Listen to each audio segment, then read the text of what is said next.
O Reizinho Autista, capítulo 7. Comportamento infantil. Além das técnicas psicoterápicas para estimular as crianças com autismo, todos precisamos entender um pouco de comportamento infantil. Crianças com desenvolvimento típico ou atípico emitem comportamentos inadequados por várias razões diferentes. Atualmente temos diversos conteúdos de informações sobre crianças com autismo, livros, sites, blogs que trazem estratégias interessantes para a estimulação contínua dos pequenos que estão dentro do espectro. Porém, antes de falarmos em estimulação, precisamos entender um pouco sobre o comportamento infantil. O conceito de comportamento pode ser amplo, mas definindo em poucas palavras e descrevendo de forma simples, podemos entender o comportamento como aquilo que uma pessoa faz ou diz, ou seja, uma ação. Por exemplo, gritar. Mas como sabemos se o comportamento está normal ou anormal? Dentro ou fora do que é esperado para a criança? Se é uma fase do desenvolvimento ou se está diferente do que deveria ser?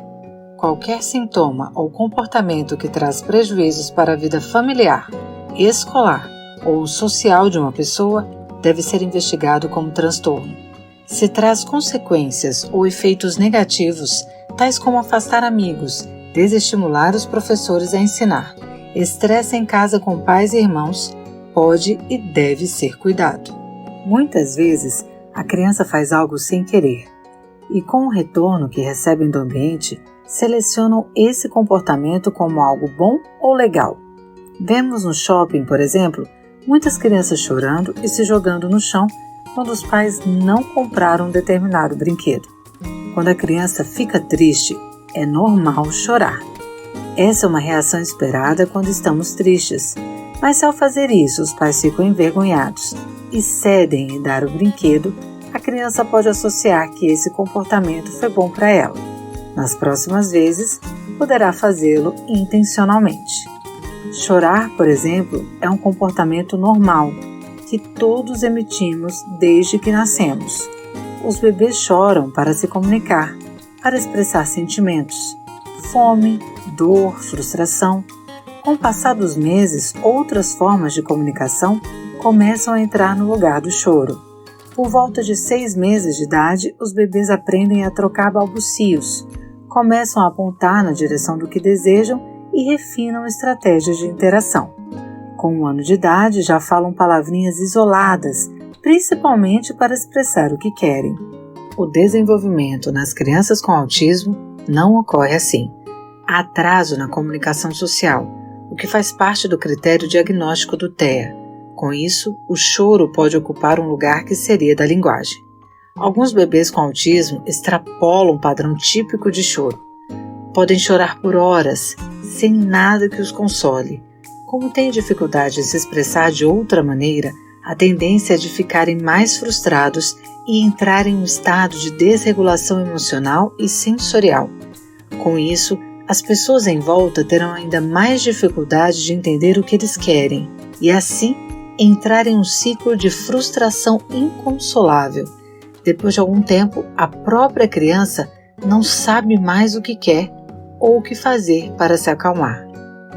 Felipe chorava desesperadamente todas as noites. Dormia por poucas horas seguidas, somente 2 ou 3, e acordava chorando muito. Nada do que os pais fizessem servia para acalmá-lo. Eles tentaram tudo. Técnicas aprendidas em livros para o bebê dormir, levá-lo para andar de carro no meio da madrugada para tentar embalar o sono. O pai era conhecido na garagem do prédio por fazer isso todas as noites. Em casa, o clima era sempre tenso. Ninguém fazia barulhos e os pais brigavam toda vez que algo caía ou que algum barulho era feito sem querer. Não recebiam mais visitas, não saíam de casa.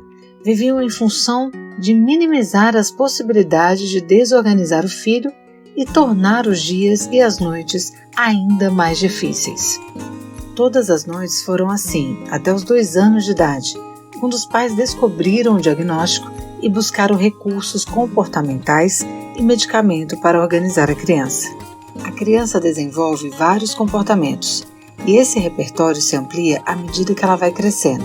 Por exemplo, começa a se rastejar pelo chão, engatinhar, ficar em pé, apoiada nos móveis da casa, dar alguns passos curtos e desajeitados, até começar a andar sozinha. São aproximações sucessivas a comportamentos alvo finais. Com comportamentos indesejados, isso ocorre da mesma maneira. São pequenas ações e consequências que se somam e, quando percebemos, eles já estão muito intensos.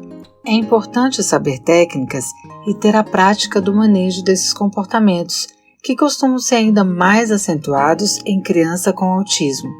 Existem diversos tratamentos baseados em terapias comportamentais ou cognitivo-comportamentais, que podem ajudar a lidar com esses comportamentos que saem do padrão regular. Por que tratar comportamentos inadequados? As maiores queixas dos pais são sobre a intensidade e a frequência com que os comportamentos inadequados nas crianças com autismo, tais como a birra, acontecem. Atinge a todos, em maior ou menor grau. Há maior índice de divórcio e de estresse conjugal em pais de crianças com autismo quando comparados a pais de crianças com outros transtornos ou com desenvolvimento típico. Responder o que fazer não é tão simples, pois envolve um conjunto de estratégias e análises. A dificuldade aumenta muito quando há desalinhamento dos pais com relação à conduta diante de eventuais comportamentos disruptivos, tais como as birras. Entende-se popularmente como birra os comportamentos disruptivos de choros, gritos, agressão a si mesmo, aos outros e muitas vezes quebrando objetos. Usaremos o termo birra para descrever esse conjunto de comportamentos. Precisamos fazer uma distinção importante. Não falaremos aqui sobre choros que ocorrem quando a criança se machuca ou está doente. Quando nos referirmos a birras, entenderemos como um conjunto de comportamentos inadequados, com a função de conseguir algo e não de eliminar necessidades fisiológicas, ou seja, um comportamento que tem como função conseguir algo das pessoas em volta, seja atenção, algum item ou retirada de estímulo que está aversivo para a criança. Prejuízos sociais. De fato, esses comportamentos podem ser muito prejudiciais não só para a família, pois tornam o ambiente muito estressante, mas também na escola e nas terapias. As crianças poderão ter dificuldade para brincar ou para aceitar a intervenção de coleguinhas nas suas brincadeiras. Se a criança se afasta ou agride, ninguém quer ficar perto e ela perderá a oportunidade de aprendizagem e de troca de experiências. Sofrimento da criança. Se mesmo trazendo prejuízos para os familiares e para o ambiente social, a criança fosse feliz, nossas colocações aqui seriam diferentes. Porém, ninguém sofre mais com esses comportamentos do que a própria criança.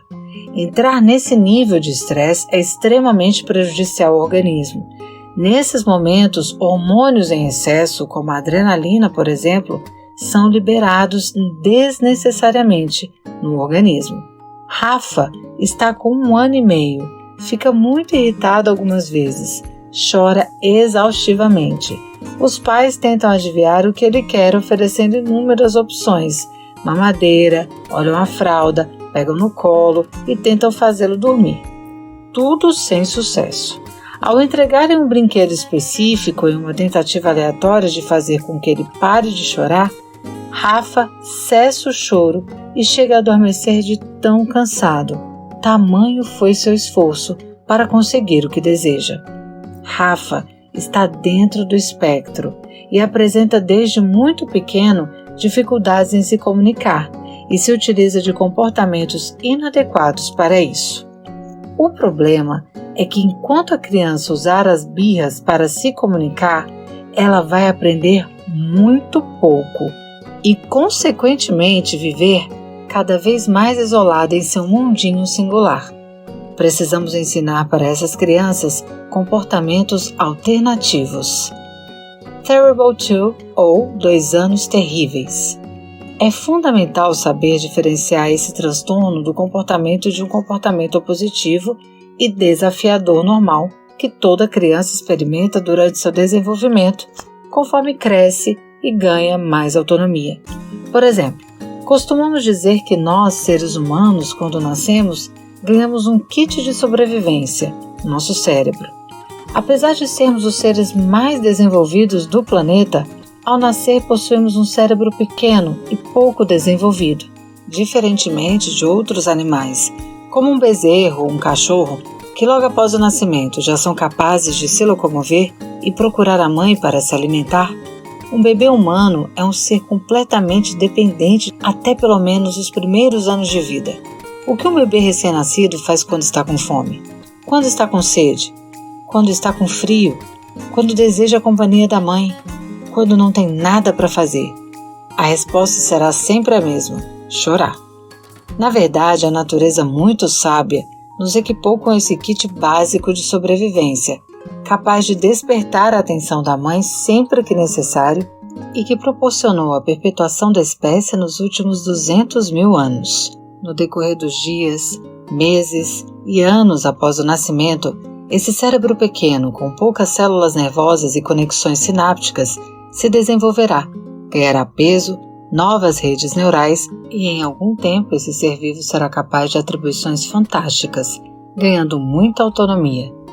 Nesse momento do desenvolvimento, muitos pais costumam relatar comportamentos de oposição de seus filhos, fato amplamente observado em outras culturas, como a norte-americana, que caracteristicamente chama essa fase do desenvolvimento de Terrible Two, ou os 2 anos terríveis, como descrevem alguns autores. Vamos a um exemplo que ilustra essa questão. Um bebê de colo, quando acompanha sua mãe ao supermercado e esta deseja buscar um extrato de tomate ou um frasco de maionese, o bebê, por razões óbvias, obrigatoriamente a acompanha. 1 ou 2 anos mais tarde, a mesma mãe pode encontrar dificuldades ao adentrar o supermercado com seu filho. Ora, caso o filho não deseje acompanhá-la a determinada área do estabelecimento, ele andará em outra direção, por exemplo, ou dirá não. Eis, por sinal, a primeira palavra que muitas crianças aprendem a dizer, algo absolutamente normal, é preciso frisar. Dessa forma, é muito importante que pais, responsáveis e educadores saibam diferenciar esse comportamento opositivo normal que toda criança vivencia durante seu desenvolvimento à medida que ganha mais e mais autonomia. Como fazer no dia a dia?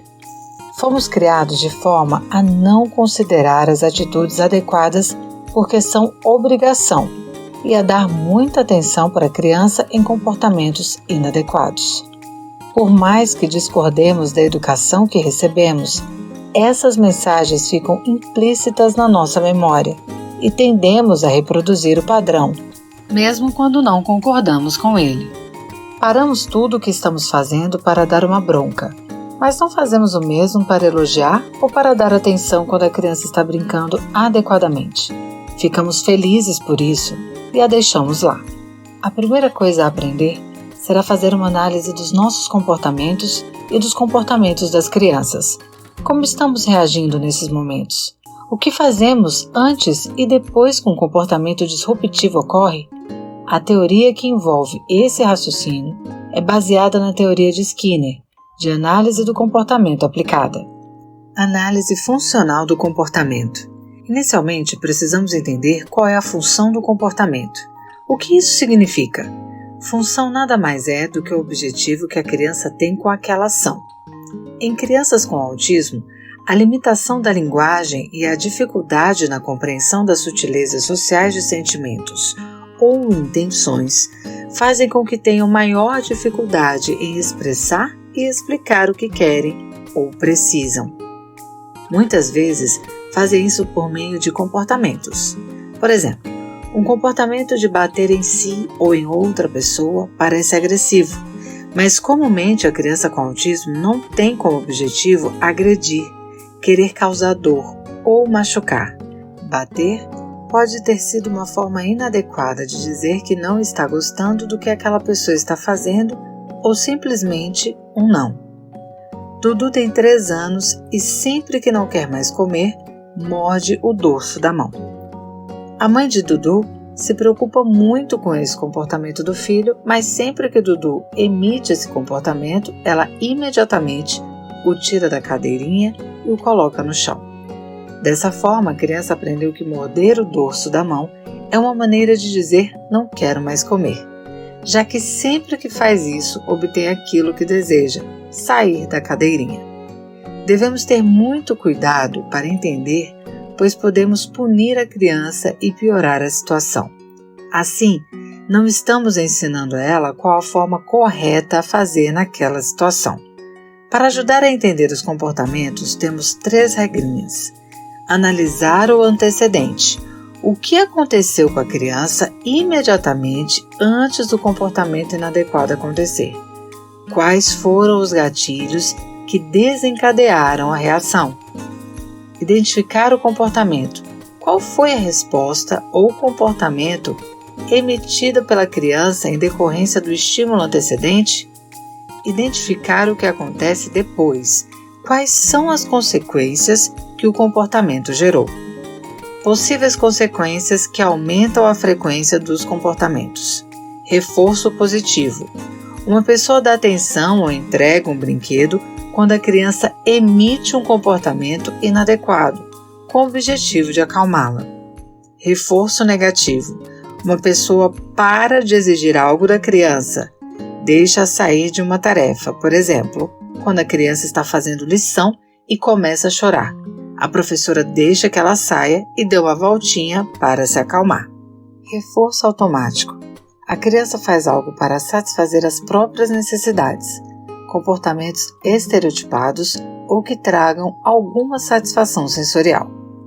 Rogério tinha 5 anos quando chegou ao consultório com uma roupa de contenção para os braços e um capacete para impedi-lo de machucar a cabeça. Todos os dias, na hora do banho, ele batia a cabeça nos vidros e na parede, e com isso conseguia fugir do banho. Os pais já não sabiam mais o que fazer. Quanto mais insistiam, mais o garoto se batia. Quando perguntamos sobre o início desses comportamentos, os pais relataram que o filho nunca gostou de tomar banho. Alteração sensorial. Recebia os pingos da água de forma aversiva. Após o tratamento, conseguiu se recuperar. Todos os dias, Rogério chorava e gritava para ir ao banheiro se lavar. Uma vez, porém, se jogou no chão de tanto chorar e, enquanto se debatia, bateu a cabeça sem querer na parede. A mãe estava junto e interrompeu o procedimento do banho para acariciá-lo e acalmou no colo. A partir desse dia, Rogério passou a bater intencionalmente a cabeça na hora do banho para que as pessoas cedessem à sua vontade. Vemos nesse caso um exemplo clássico de aprendizagem inadequada. A criança entendeu que batendo a cabeça conseguia a atenção da mãe e ainda se livrava do banho que era muito aversivo para ela. Selecionou-se assim um comportamento inadequado que ainda trazia riscos para a sua integridade física. É muito difícil solucionar esse problema. Nesse caso, foi necessária a introdução de especialistas na casa para reverter a situação. A intenção aqui, porém, é exemplificar como podemos observar no dia a dia as pequenas coisas que fazemos que podem selecionar comportamentos inadequados, aparentemente úteis para a criança, mas que podem colocá-la em risco, como no caso descrito anteriormente. A prioridade é sempre proteger a criança dos riscos de se machucar. Nos próximos capítulos, falaremos das possibilidades das estratégias existentes para prevenir comportamentos indesejados por meio de tratamentos e de técnicas comportamentais. Para novos capítulos, inscreva-se, curta e compartilhe o vídeo.